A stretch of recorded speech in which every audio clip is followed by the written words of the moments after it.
Programa Papo de Quinta. Oferecimento Instituto Arte Musical. Foto e Arte. E hoje o Papo de Quinta diretamente de Ribeirão Preto, onde viemos visitar o Centro de Reprodução Humana Professor Franco Júnior. Vem com a gente!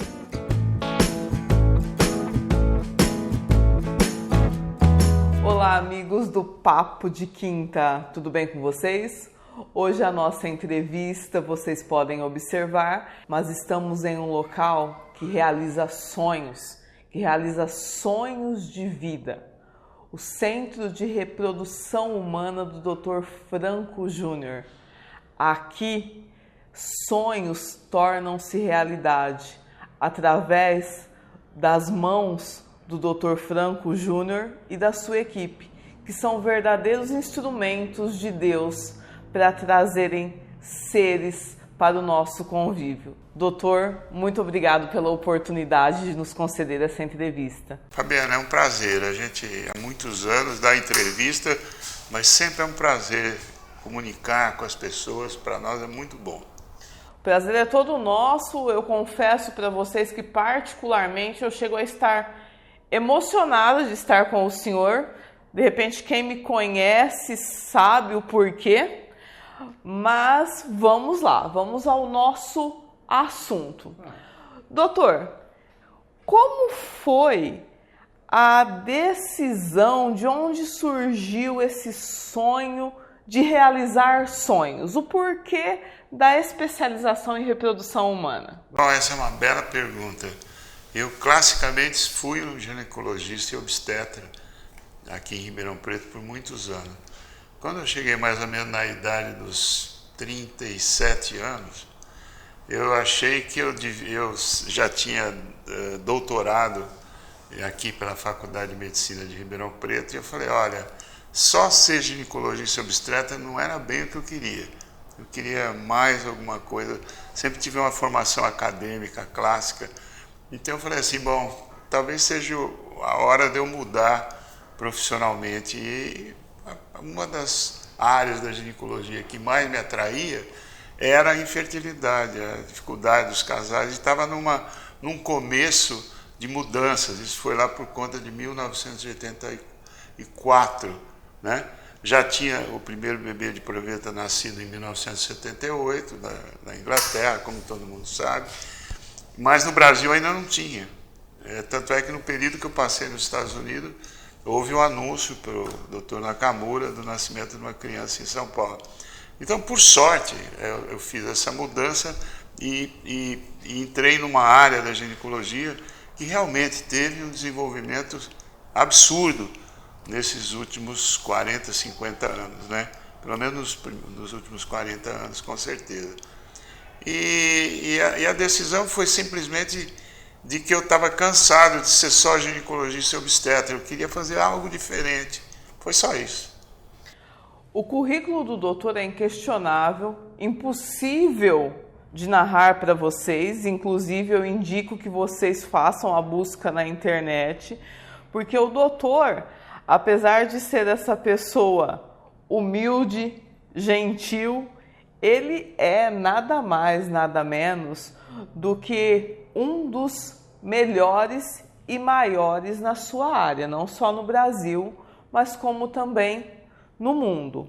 Doutor, o senhor não precisa citar nomes de ninguém, mas o senhor já atendeu pessoas famosas? Não, nós já atendemos, sim, aqui em Ribeirão Preto. Você tem que imaginar que Ribeirão Preto não é São Paulo, não é Rio de Janeiro, não é capital. Nós estamos aqui numa área bem distante de grandes centros, então, alguns anos atrás, havia uma certa, vamos dizer assim, concorrência entre Ribeirão Preto e São Paulo, e a gente era, naquela ocasião, o que tocava mais na área o único que tocava reprodução assistida no interior do estado de São Paulo. Hoje tem inúmeras clínicas de reprodução assistida. E essa concorrência fazia com que a gente tivesse que lutar muito, se desenvolver muito para atingir esses objetivos, né? Mas eu acho que acabou dando tudo certo. A gente conseguiu fazer coisas muito pioneiras, completamente fora da realidade de alguém que trabalha fora de universidade. Esse acho que é o grande divisor de águas, né? A gente foi pioneiro em Ribeirão, o primeiro bebê de proveta, quando a Faculdade de Medicina não conseguia, só conseguiu bebê de gravidez com fertilização in vitro 6 anos depois, quando nós já tínhamos feito, quando trabalhava na Senhora Junqueira, que o nosso centro era lá. Mas, digamos assim, aí vieram uma série de outros desenvolvimentos tecnológicos que rapidamente nós absorvimos, porque nós estávamos... Hoje é muito comum falar, mas vocês estão imaginando coisa de 35 anos atrás, né? Sim. Não é bem assim. E lógico que algumas pessoas famosas ouviam isso, né? E vieram para cá. E na área da ginecologia era um pouco centro. Então, alguns dos famosos vieram por indicação de ginecologistas de outras áreas, né? Mas aqui o mais conhecido que ficou, que todo mundo sabe, e liberou a gente fazer, foi a William Bonner e a Fátima Bernardi, foram os dois. E vieram aqui para Ribeirão engravidados, naquela época a transferência de embrião era maior, nós transferimos 3 embriões, eles tiveram trigêmeos. E que hoje já estão com mais de 20 anos de idade, né? Graças a Deus, adultos, todos, né? Saudáveis. E vieram outros que eu também não posso falar, mas em geral esses foram dos mais conhecidos. Hoje o mundo mudou, as coisas são diferentes. Sim. Mas a gente trabalha, faz a mesma coisa, a mesma experiência, porque fazer as crianças tanto faz. Há 10 anos atrás, 20 anos atrás, ou 30 anos atrás, nós fazemos com o desenvolvimento tecnológico, mas o ato de fazer é o mesmo. E é interessante nós falarmos, né, a respeito de pessoas conhecidas, pessoas públicas, igual o doutor falou, né, do casal, do então casal William Bonner e Fátima Bernardes.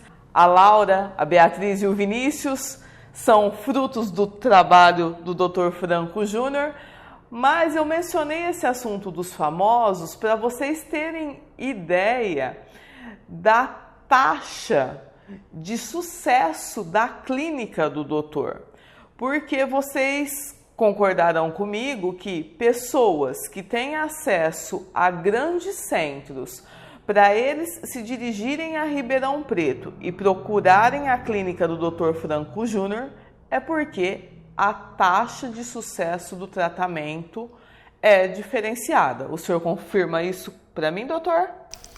Olha, eu vou dizer para vocês que nós produzimos muitas crianças nesses anos todos, né? As taxas são bem dentro daquilo que a nível mundial é produzido. Não há muita diferença em termos, e assim a gente conseguiu manter anos após anos. Fases ótimas, às vezes tem fases mais ruins, como todo serviço de reprodução, as taxas de gravidez oscilam por uma série de variáveis. Mas, em geral, as taxas bem salutares, vamos dizer assim, bem palpáveis. E porque no começo da fertilização in vitro, a pessoa não acreditava que fosse possível, né? Mas a gente sempre manteve as taxas bem altas. Depende de cada população que faz o tratamento. Umas populações hoje em dia mudaram um pouco, porque quando nós começamos, a média etária populacional era em torno de 34, 35 anos. Hoje a média populacional gira em torno de quase 40 anos de idade, 39 anos de idade, aqui no centro, né? Mas, de uma forma geral, no Brasil, no contexto mundial, de uma forma geral, essa taxa, a faixa etária das mulheres que procuram tratamento foram crescendo, porque elas vão para o mercado de trabalho. Eu, quando me formei médico, eram 80 médicos, só tinham 10 mulheres. Hoje você passa em qualquer faculdade de medicina, nós temos algo assim, quase que 80%, 90% são mulheres. Então, elas são 6 anos de medicina, fora a residência médica, fora firmarem no trabalho. Então, quando elas pensam em ter filho, elas já estão com 35, 36 anos. Aí tem algum problema, ou não acho companheiro, ou não sei o quê, ou a profissão não anda do jeito que elas queriam. Então é muito comum elas chegarem em faixas etárias. Tanto é que nesse período dos últimos anos se criou a ideia de criopreservar óvulos, já que as mulheres trabalham mais, participam mais em todas as profissões, demoram mais para se firmar na vida, e então elas acabam adiando esse... Então, duas coisas significantes aconteceram nesses últimos anos que eu vivi, assim, em termos de população. Primeiro, a criopreservação de óvulos como uma medida comum das mulheres para, olha, eu vou criopreservar meus óvulos, e se quiser criopreservem antes dos 35 anos. Nessa faixa de 30 a 35 é melhor. Você vê a criopreservar com 42 anos, não é mais aconselhável. Isso me chamou muita atenção, que no começo da fertilização in vitro a gente não tinha esse tipo de posicionamento. Hoje é extremamente comum. E outro aspecto importante que percebi populacional são os casais homoafetivos. Aumentaram muito a população homoafetiva. Coisa dos últimos 5 anos, é muito alto o número de pacientes homoafetivos que nós atendemos, e a vida muda também. As mulheres hoje têm menos possibilidades de encontrarem companheiros, e muitas vezes os casais homoafetivos crescem dia a dia, e eu não sou uma pessoa capaz de explicar com precisão o fenômeno, mas a clínica tem uma clientela muito grande de casais homoafetivos que vêm aqui para engravidar e são bem-vindos. Para nós não tem problema nenhum.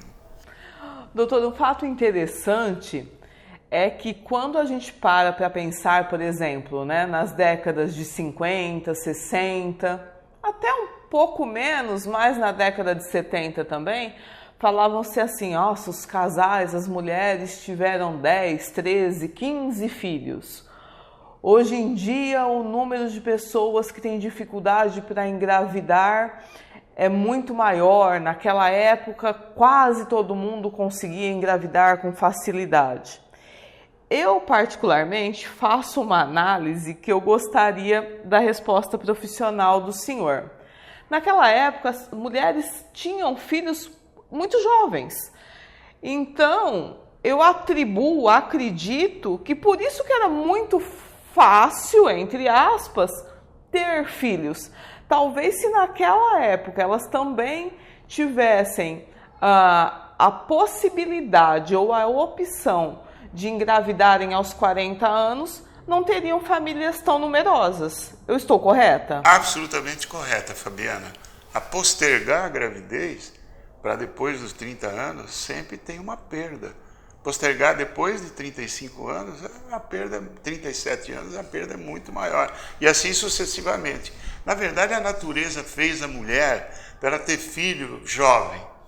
A natureza não foi pródiga com as mulheres. Com o homem ela foi, porque o homem pode ter filho com mais de 90 anos de idade. Quer dizer, a espermatogênese é um processo contínuo, que o homem tem esse processo e pode ter filho em qualquer ocasião. Em geral, lógico, os homens têm problema para engravidar também, mas, digamos assim, populacionalmente falando, a natureza deu ao homem essa possibilidade de conseguir ter filhos em idades bem avançadas, com perda pequena de gravidade potencial, dizer que transmite algum problema genético ou não, é bem discreta essa situação. Mas quanto às mulheres, a natureza foi muito ingrata, porque e também a natureza não previu que as mulheres iam mudar muito o seu comportamento, que as mulheres foram feitas para engravidar mais cedo. Tanto é que quando engravida mais cedo é mais fácil, as complicações obstétricas são muito menores, as complicações do ponto de vista genético são muito menores, a incidência de aborto é muito menor, tudo é menor. Só que o mundo mudou e as mulheres, infelizmente, foram obrigadas a adiar a maternidade, a postergar a maternidade.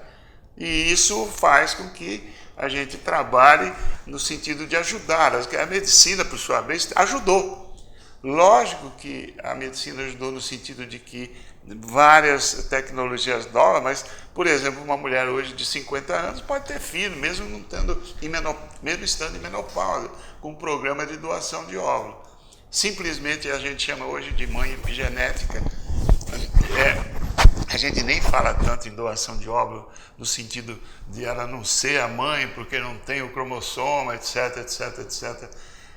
Basicamente, ela alberga, às vezes, um embrião, que é um grupo celular muito pequeno, e 9 meses depois ela entrega uma criança de 3 quilos e tanto. Essa é a mãe, hoje chama de mãe. Eu não distingo muito, eu chamo de mãe epigenética porque cromossomicamente não pertence, não vai ser igual a do filho ou da filha, mas ela é mãe epigenética, porque ela que fez um embriãozinho que ninguém enxerga. Se colocar aqui nessa mesa, é impossível, só no microscópio.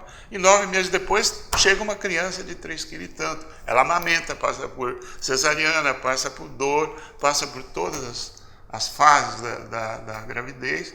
Então ela é mãe epigenética, não tem dúvida. Porque o organismo dela também, não só a parte enzimática, de hormônios, etc., fizeram essa criança crescer. Ela tem genes que podem ser bloqueados, ela bloqueia genes nessa criança, e hoje é uma área bem discutida da medicina, em que pode inibir câncer, etc., por influência dessa mãe epigenética nessa criança. Quer dizer, há genes que podem influenciar. Já a experimentação animal mostrando a influência da mãe epigenética nesse tipo de mudança comportamental nos fetos, em animais, de cores e de outras coisas mais, de óleos, etc, etc. Enfim, por dieta, etc, etc. Mas, enfim, a natureza sinalizou para ter filhos e não vai mudar, sinceramente não. Mas a medicina está tentando ajudar as mulheres, por causa do comportamento do mundo, da vida, a terem filhos mais tarde. A gente tenta ajudar. E às vezes em situações bem avançadas. Nós temos pacientes aqui que engravidaram e deram à luz acima dos 50 anos de idade, 54, 53. Temos uma que está para nascer agora com 55, nascendo com 56. Isso é mãe de qualquer jeito. E tem casos e histórias complexas. Na minha vida já passei por isso. Paciente que me procurou, que ela vivia com o neto sofreu um acidente de automóvel, com 55 anos, ela falava: doutor Franco, eu vim aqui tentar porque eu perdi meu neto, era meu sonho, minha vida, e eu não tenho mais razão de viver, eu estou arriscando, eu quero ter um outro filho. E ela conseguiu, já faz isso já faz uns 10 anos, já deve estar com um filho. Enfim, a reposição, às vezes a medicina consegue, não exatamente como a pessoa quer, como mãe epigenética, a reposição temporal, essa que a natureza não permite, a medicina ajuda. A medicina conseguiu ajudar de uma forma ampla, né? Isso hoje em dia é corriqueiro, em qualquer lugar a gente tem esses programas que podem solucionar. Então esse é o mundo, né? O mundo mudando, a medicina ajudando, mas a natureza segue firme, em sendo ingrata com as mulheres e dando muito prestígio para os homens. Eu posso te dizer que ela é discriminatória até com as mulheres. Isso está bem em moda, dizer que você está discriminando as mulheres. A natureza discriminou as mulheres sob esse ponto de vista, Fabiana. Doutor, você acredita que eu já cheguei a falar mulher tem prazo de validade? E nesse sentido, né, guardadas as devidas proporções, sem desmerecer ninguém, mas temos... Sim, só para esse problema. Só para esse problema, né? A natureza fez ovário limitado. Eu tenho uma irmã que tem com 93 anos de idade, ela está ótima, trabalhando, fazendo as coisas dela, vivendo. E hoje uma mulher, às vezes, com 40 anos de idade, quando entra em menopausa, e tem dificuldade para ter filhos. Além do aspecto do mundo mudar, da profissional, etc, etc, tem a menopausa com 40 anos não é considerada menopausa tardia, é considerada menopausa faixa normal, não é? Mas a mulher pode viver muito mais, vive o dobro da possibilidade, ou mais que o dobro da possibilidade de vida do ovário. Enfim, para quem reclamar, eu não sei, sinceramente.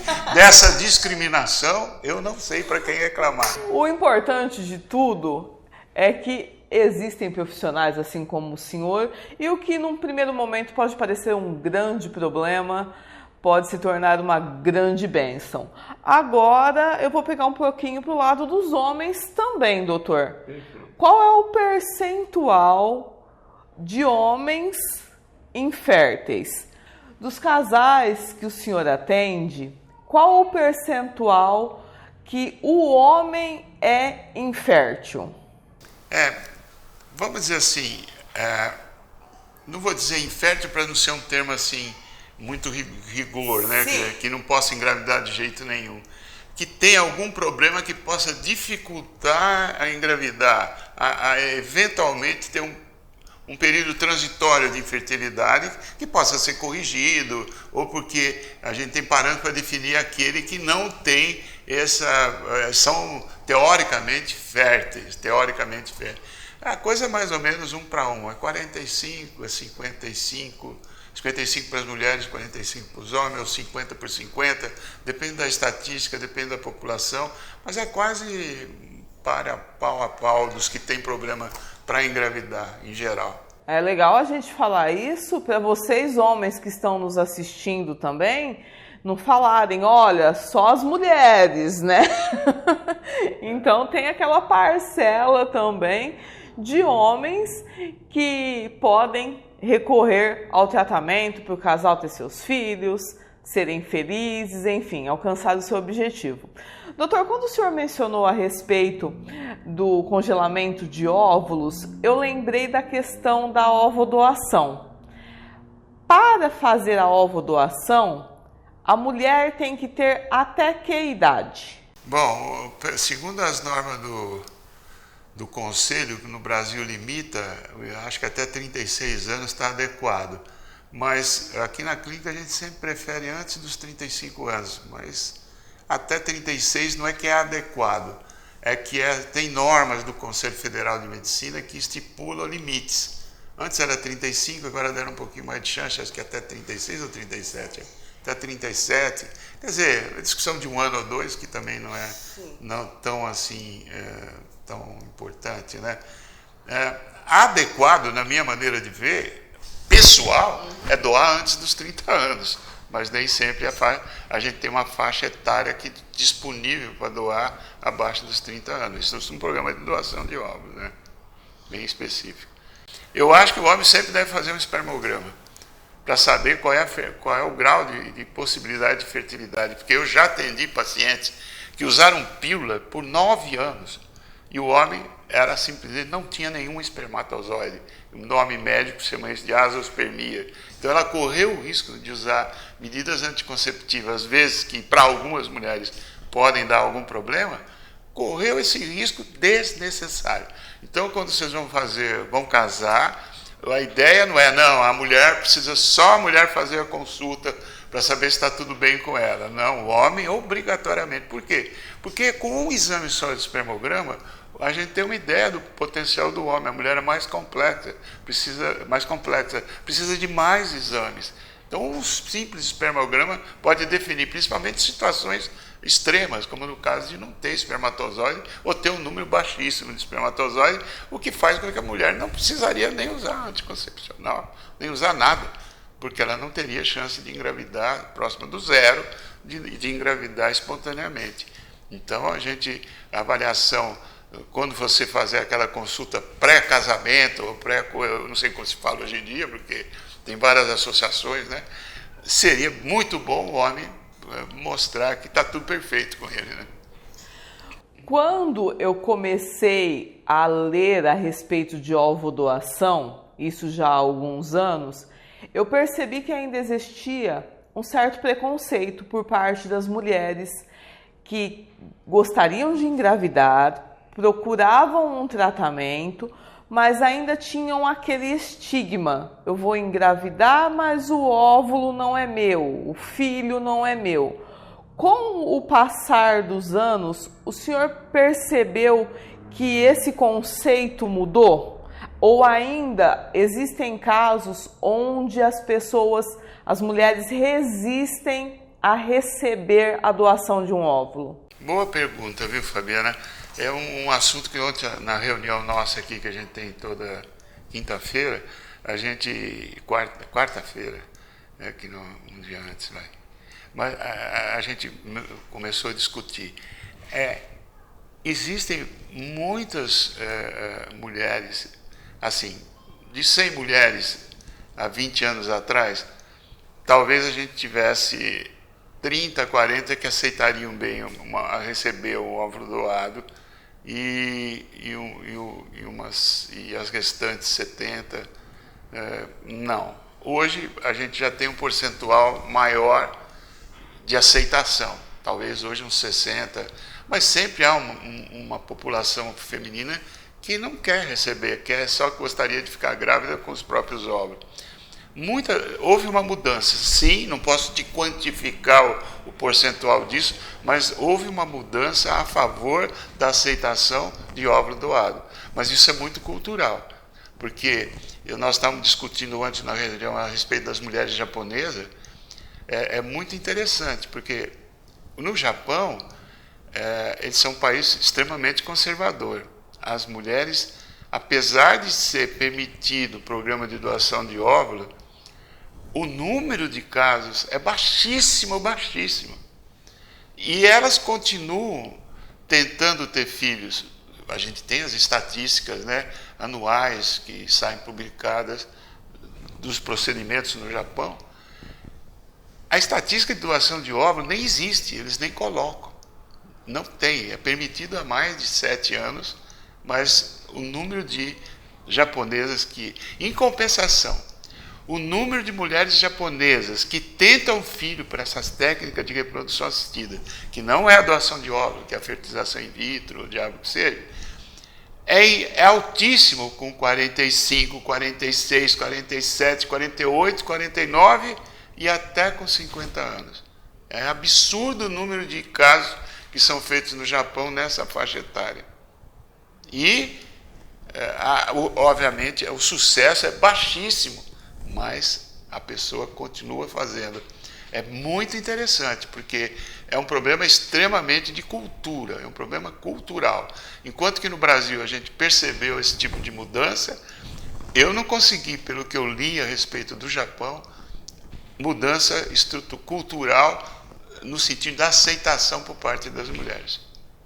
E além da questão da ovodoação, existe também a doação de embriões, né, doutor? Exato, existe a doação de embriões, apesar de aqui no Brasil há alguns, mas hoje em dia, no momento, por conta de questões de exames, está um pouco mais dificultada, porque a Anvisa começa a exigir uma série de exames para transferir embriões, que na época em que nós temos criopreservado nós não tínhamos, e a gente fica numa situação de dificuldade para doar esses embriões. Então, praticamente, a doação de embrião vinha bem até uns 2 anos atrás, e depois está um pouco mais difícil da gente poder fazer hoje, porque nós não temos como fazer os exames que a Anvisa hoje exige nesses embriões que estão congelados aqui, como nosso serviço é um serviço que trabalha com criopreservação há muitos anos, né, há 10, 15 anos atrás tem embrião.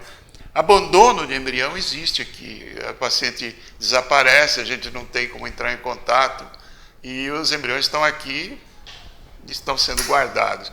Ainda bem que Guariba e Ribeirão Preto não tem terremoto, mas aqui tem pertinho, aqui tem... Em Monte Alto tem uns tremores, hein? Tem tremor de terra, porque se os meus busões de nitrogênio começar a cair e perder aqui, eu estou perdido, porque eu não sei o que fazer. Eu assino a termo de compromisso tudo, mas aí é uma discussão filosófica sobre o que eu estou congelando, guardando aqui como embrião, né? Então, voltando, eu não tenho muita solução, sinceramente, para esse tipo de situação, mas é o que eu percebo. Hoje em dia, a inseminação artificial, ela ainda é significativamente realizada ou o que predomina é a FIV? Não, basicamente a inseminação tem seus critérios seu espaço. É um espaço pequeno, mas tem. Seria indicado principalmente para casais cuja mulher não tem nenhum problema tubário, sem nenhuma lesão tubária que impeça, e para homens que, quando fazem a preparo do esperma, tem lá um limite X de 5 milhões de espermatozoides por ml pós-preparo. Esse tipo de casal, com esterilidade geralmente sem uma causa aparente, que a gente não é capaz, a inseminação artificial tem o seu espaço, mas, obviamente, o número de inseminações artificiais em relação a indicação de fertilização in vitro é bem menor hoje em dia, bem menor. Então o que predomina é a FIV. Os seus mais variados aspectos, né? Para criopreservar óvulo, para doação de óvulo, para casais homoafetivos, para solução de problema tubário, de endometriose. Abrange hoje uma perspectiva. Porque um casal homoafetivo, por exemplo, ele não tem problema teórico de infertilidade, é simplesmente... às vezes a gente usa esperma de doador, né? Mas muitas vezes uma delas tem problema, a maioria, muitas têm, e aí a gente acaba fazendo FIV, né? São situações enfim, que acontecem no dia a dia. É comum o diagnóstico de infertilidade sem causa aparente dependendo da idade da mulher? Bom, infertilidade sem causa aparente ou infertilidade sem causa aparente é um diagnóstico quando você faz a rotina dos exames e não identifica. Cada grupo tem sua rotina. Um que faz uma rotina mais complexa, eventualmente pode achar que a infertilidade é por essa razão. Mas o grupamento de esterilidade sem causa aparente incide mesmo na população do casal que tem dificuldade para engravidar. Em torno de talvez uns 15, 20% dos casais, a gente examina, não acha uma causa definitiva. E a gente acaba rotulando isso. Se existe causa clara, ela não é. A gente não consegue identificar com precisão. Tem muitos casos na minha vida assim, que a gente fazia todos os exames extremamente estranhos, muito estranhos, por exemplo. Casais que eu atendi na minha vida, por exemplo, assim, uma mulher perfeita, menstruava, ovulava, tampas perfeitas, o marido espermograma perfeito, não tinha problema nenhum, morfológico, motilidade, nada que você perceba. Tentava um filho por 1, 2 anos, nada, examinando todos normais, a gente pegava e fazia essa tal da inseminação artificial, ela engravidava. Aconteceu, tá? Fazia ovular, é perfeito. O próximo filho vai ser, eu conheço um casal assim. Conheço não, eu vivi a solução desse casal. Aí passou assim, bom, agora esse próximo filho seu amamentou, então você vai ter outra vez com facilidade. Não, passava 2 anos, ela voltava aqui, doutor Franco, tentei durante 2 anos, não aconteceu nada. Eu falei, tá bom, então vamos fazer outra inseminação. Eu fiz, ela engravidou e deu à luz. Aí eu falei, tá bom, foi muita coincidência, alguma coisa que você não identifica. O transporte do espermatozoide, o que foi? Não sei, não dá para identificar. Bom, aí passaram-se mais 2 anos, eles voltaram aqui, novamente, tentamos mais 2 anos, mas vocês tiveram sexo, tiveram relação na época fértil, fizemos tudo certo. Tudo bem, então fizemos uma 3ª inseminação e a moça engravidou.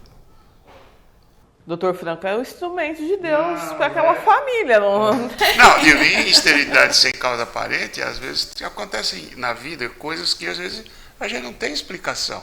Não é obrigado a ter explicação por tudo. Claro. Então, às vezes a gente não responde, não sabe. Não saber faz parte da vida. Você não sabe quando você vai morrer, eu também não sei, porque também ia perder a graça, né? Se soubesse quando ia morrer. Quando a pessoa fala assim para mim, doutor Franco, quantos anos o senhor tem? Aí eu falo assim, eu tenho tantos, eu não vou falar para você não, porque o critério que você está fazendo de cálculo de vida é que você está se baseando no nascimento. Então, em relação ao nascimento, eu tenho mais idade que você. Mas em relação à morte, você sabe quem é mais velho ou mais novo? Eu acho que eu posso ser muito mais, você pode ser mais novo do que eu. Eu sou mais velho em relação ao nascimento, mas posso ser mais novo do que você em relação à morte, porque se você morrer daqui a 1 ano e eu morrer daqui a 12, eu sou muito mais novo que você. Pessoal, olha só que reflexão, hein? Realmente, se a gente pensar por esse aspecto... Nós invertemos o processo.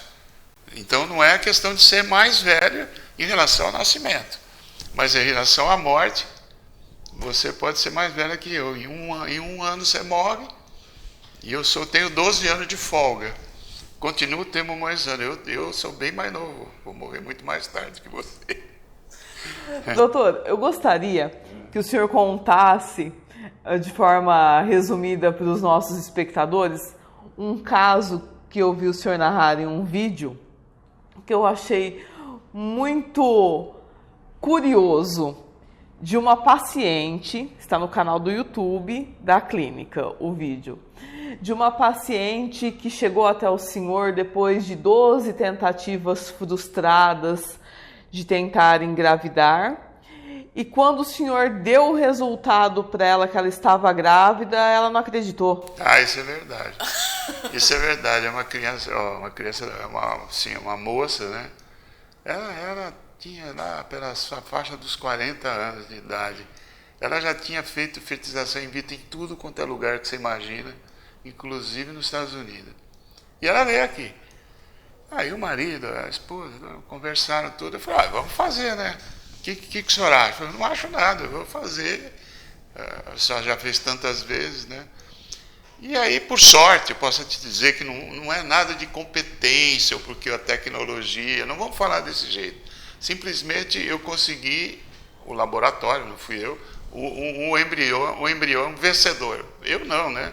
A chefia lá liberou para mim esse embrião vencedor, porque nos outros 12 vezes que ela fez, ou 11, nenhum dos embriões implantava, não tinha nada. Muito que bem.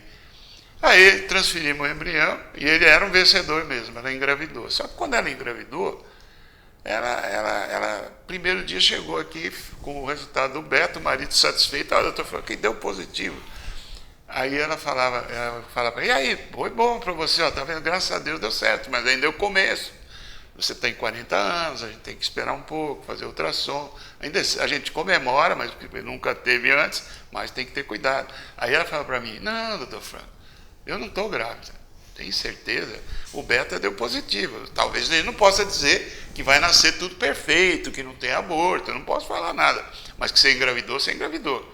Ela falou, não, isso aí é o senhor e o meu marido que estão, para não me deixar ficar chateado, olha como emocional, o trauma que ela tinha, o trauma que ela ficou. Os dois, vocês são muito bons, eu gosto muito do senhor, doutor Franco, só que o resultado deu positivo e vocês me arrumaram esse resultado aí para eu não ficar triste. Eu falei, tá bom, então vamos fazer o seguinte, daqui a 14 dias a senhora volta aqui, vamos fazer um exame de ultrassom. E aí a senhora vai ver. Aí ela voltou, 14 dias, fizemos um exame de ultrassom e estava lá, um embrião com batimento cardíaco-fetal. Naquela ocasião aqui trabalhava a doutora Paula. A doutora Paula, muito amável, fez um ultrassom e deu para ela o vídeo do que fazia naquela época, né? E ela voltou, sentou e falei, e agora? Com o laudo escrito, né? Mais o vídeo. Eu falei, tá aqui, tá tudo bem. Ela gravou até um vídeo para a senhora. Ela falou, doutor Franco, não foi bem assim. O senhor, meu marido e a doutora Paula, os três agora, para serem agradáveis comigo, que não querem que eu sofra, pegaram um vídeo de alguém que já tinha engravidado, colocaram, e eu vi os batimentos todos. Eu falei, perfeito, né? Tá certo. Aí eu falei, vamos fazer o seguinte, vamos esperar então o tempo passar. Mas ao mesmo tempo falei para o marido, olha, é hora da gente procurar um analista, um psicólogo ou um psiquiatra, para a gente ficar um pouco mais segura, para se conversar sobre essa fase de negação que ela está tendo da gravidez, para que isso não a prejudique durante o processo. Muito bem, essa moça acabou indo embora para a cidade dela, e as coisas foram caminhando, e a gente telefonava, falava com o marido, não, ela está melhor, tal, não sei o quê. Bom, enfim, passou, ela se convenceu que estava grávida e deu à luz. Aí eu esqueci dessa paciente, porque o tempo passa. Mais ou menos uns 4 anos depois, a minha secretária, que era a Hidalga, não é a de hoje, a Hidalga chegou e falou para mim, doutor Franco, é melhor se atender aquela paciente assim, daquela moça que deu. Eu falei, mas por quê? A menina está destruindo o consultório. Na época da senhora Junqueira, que nós trabalhávamos lá, né, ela jogou um cinzeiro que tinha lá, quebrou, fez não sei o quê. Aí eu falei, bom, então já que está assim, deixa que eu quero ver a menina também, né? Aí a paciente abriu a porta assim, olhou para mim e falou assim, doutor Franco, eu quero pedir desculpa para o senhor. Eu falei, mas por quê? Doutor Franco, aí entra a menina, né? Sobe na cadeira, sobe na mesa e mexe, não sei o quê. Ela falou, doutor Franco, faz uns 4 anos que eu não durmo. isso daí é castigo do céu. Não é possível que eu neguei aquilo, agora eu tenho certeza, que alguém me castigou. Eu falei, não, não é, cara, é taque mesmo, tem criança que é assim meio excitada mesmo. Você já conversou com o pediatra? Já, doutor, mas não tem solução, ela é desse jeito. Era uma menina sardentinha, assim, ruivinha, parecia aquele Nova York, aquele menino do Nova York, não tem aquela fita de... como é que chama aquela de Nova York? Do Natal. Do Natal, como é que chama aquela? Esqueceram de mim. Exatamente. Parecia um moleque, mas era danada. Então, qual é a moral da história, né? Não tem moral da história, é que quando a gente nega a gravidez é porque a gente sofreu demais. Essa moça sofreu demais para ter um filho e ela conseguiu chegar no estágio de negar a gravidez. Então eu fiquei muito assim, triste por ela chegar nesse estado de sofrimento, mas eu tenho certeza que ela já esqueceu dessa fase, já faz tempo. Hoje essa menina deve ter uns 14 anos, por aí, daí para mais. Não sei, nunca mais encontrei com ela, um dia talvez eu encontre. De repente ela possa até ter a oportunidade de assistir a nossa entrevista, né? E se identificar, falar, olha, fui eu que neguei.